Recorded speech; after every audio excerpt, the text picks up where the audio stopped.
iminente, não é eminente. Né? De modo que hoje realmente você não conhece. Quer dizer, os jovens poetas, que eu presumo que existem dezenas ou centenas de jovens poetas talentosos, não têm veículo. Né? Você não pode entrevistá-lo, que o Senado não deixa. Né? Eles não têm editoras, fazem livros de edições de editoras de fundo de quintal. Né? Não tem, se publica um livro, nenhum suplemento se ocupa deles, né? De modo que ele hoje tem, os caminhos talvez sejam muito mais difíceis. Né? Eles se comunicam mais na área eletrônica, etc. Mas, de qualquer maneira, eu, como sobrevivente, né, da década de 40, eu fico impressionado com essa grande transição que está ocorrendo, inclusive até no mundo editorial, né? Porque hoje é o fenômeno da globalização, você vai a Estocolmo, vai a Dinamarca, vai a Tóquio, etc., as livrarias são iguais. São megas livrarias, com a mesma disposição gráfica, o livro de poesia geralmente na última prateleira, quando existe, né? Literatura voltada para uma literatura digestiva, a literatura, né, de divertimento. Né? E você também nota isso também até no grande cenário mundial. Porque depois da Segunda Guerra Mundial desapareceram os grandes escritores, né, como Thomas Mann, como Joyce, como Proust, né, como Faulkner, Steinbeck, João dos Passos, né? Essas grandes figuras, Virginia Woolf, Lawrence, etc., essas grandes figuras que fundaram o romance do século XX desapareceram. Hoje tem romancistas, muitos romancistas, mas presumivelmente não tem nenhum romancista da altura de um Joyce ou de um Proust. É uma coisa complicada hoje. Né? Os Estados Unidos, por exemplo, produzem realmente muitos escritores, a Inglaterra, a própria França, etc. Mas na França, por exemplo, depois da Segunda Guerra, os poetas e romancistas foram substituídos pelos professores. De modo que todas as glórias literárias da França, depois da Segunda Guerra, são professores. É um negócio curioso. Né? O próprio Sartre era o professor, Derrida e todos esses camaradas, né, que os professores brasileiros geralmente leem em espanhol, né? Como, né? Geralmente leem em espanhol, porque não sabe francês, né? São todos professores. É um negócio curioso isso. E também o professor no Brasil ganhou depois disso uma ressonância que não tinha antes. Porque eu me lembro, quando cheguei ao Brasil, ao Rio, eu digo ao Brasil, porque eu não vim de Alagoas, eu tenho negócio quando cheguei ao Brasil, né? Eram raros os professores invocados pelo meio literário. Era o professor Said Ali, né? Um outro grande professor, etc., né? O mundo dos professores e o mundo dos escritores eram dois mundos separados. Né? E hoje é uma confusão miserável. Porque a crítica ela migra para as universidades, né? Aí a partir dos anos 60, né?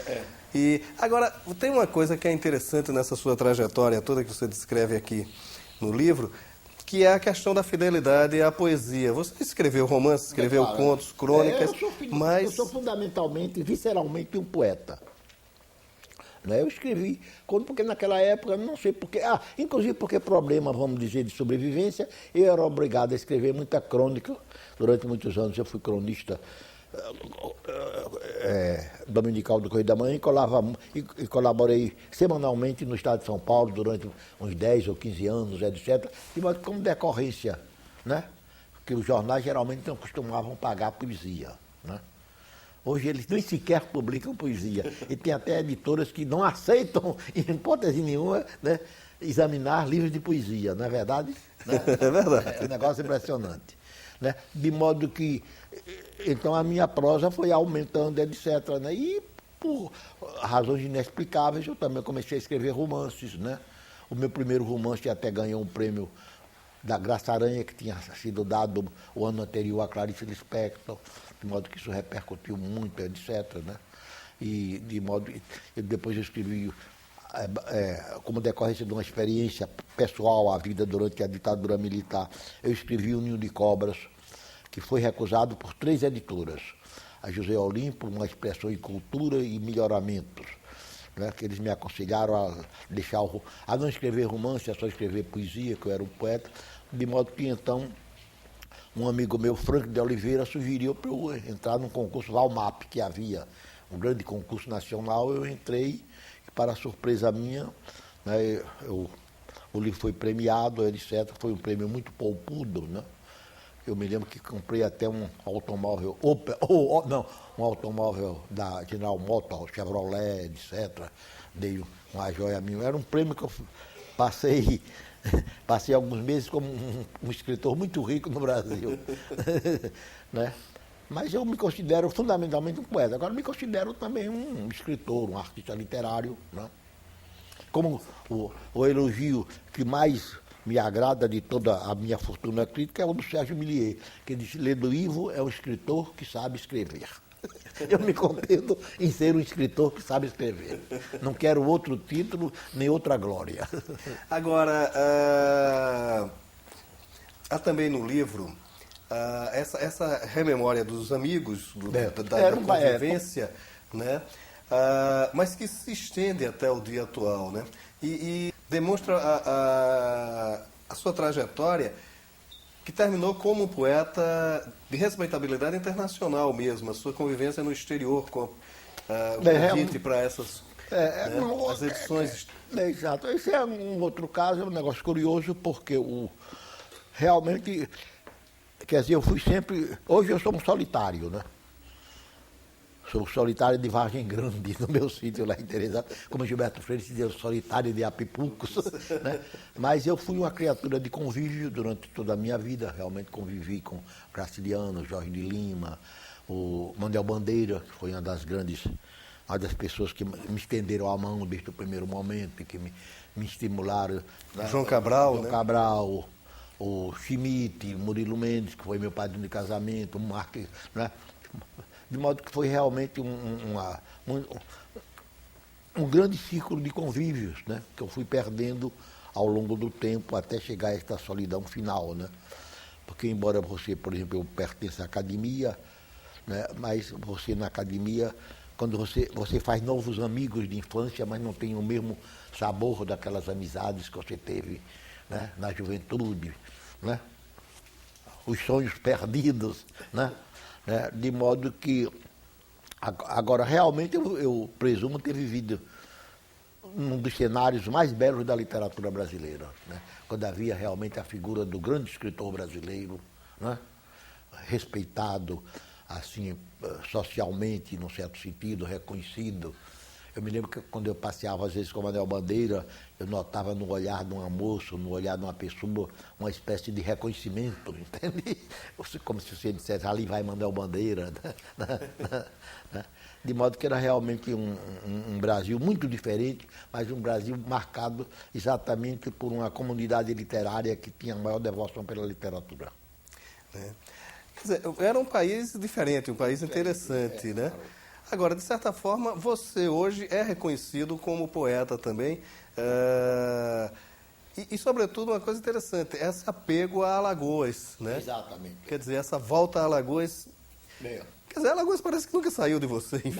Não, nunca saiu. Quer dizer, o problema também do escritor, aí é um problema que se citou até no mundo da criação artística. Porque para você ver a sua terra natal, talvez haja o imperativo de um distanciamento. Na verdade, você vê distanciado. Mas esse não é o caso do meu caso. Foi preciso que eu partisse, né? Tem até uma professora ali da guerra que escreveu um livro sobre mim que disse que eu nunca deixei Alagoas. Que eu levei Alagoas comigo, etc. Né? Que eu sou uma espécie de personagem invisível nas ruas alagoanas. Mas você vê o Graciliano Ramos, por exemplo, toda a obra dele, ele escreveu em Maceió, a obra romanesca, né? Caetés, São Bernardo e Angusta, ele estava em Maceió quando escreveu. Só escreveu depois de Das Secas, né? Que é o maior romance pernambucano, né? Embora escrito por um alagoano, é o maior romance pernambucano, né?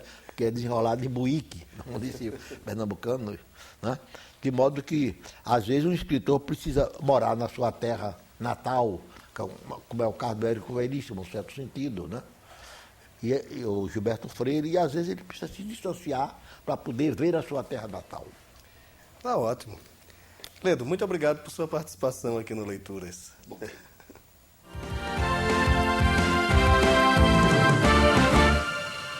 A história de nossa literatura nem sempre conta com depoimentos de quem a vivenciou. Talvez isso se deva ao descompromisso dos protagonistas com o registro histórico.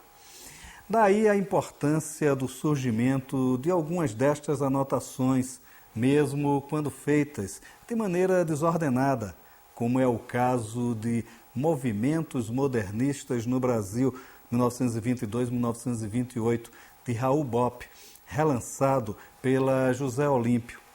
Na apresentação, o poeta Gilberto Mendonça Teles destaca a maneira, digamos, anárquica de Bopp reescrever suas histórias.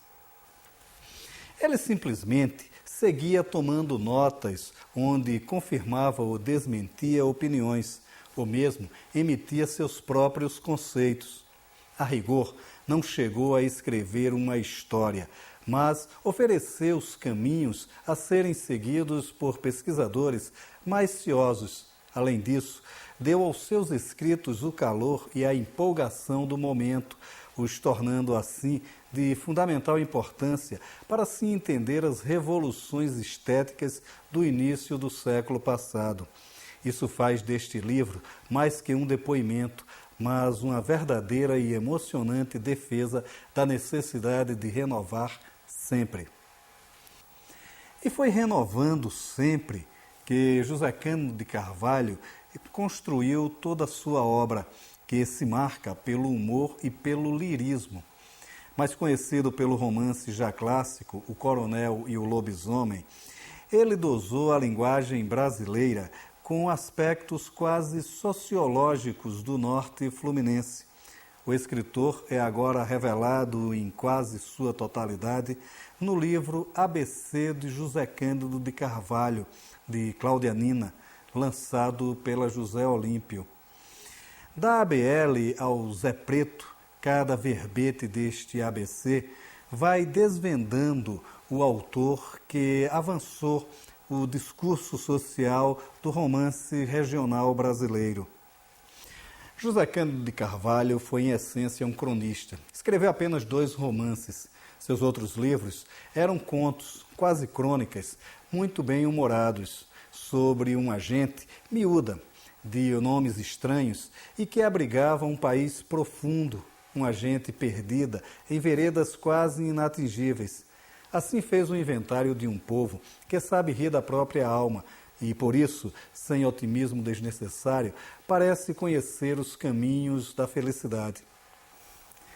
Para se entender mais e melhor este país, Movimentos Modernistas no Brasil, de Raul Bopp, e ABC de José Cândido de Carvalho, de Claudianina. O Leituras de hoje fica por aqui e você bem pode ficar na companhia de bons autores e bons livros. Até nosso próximo encontro.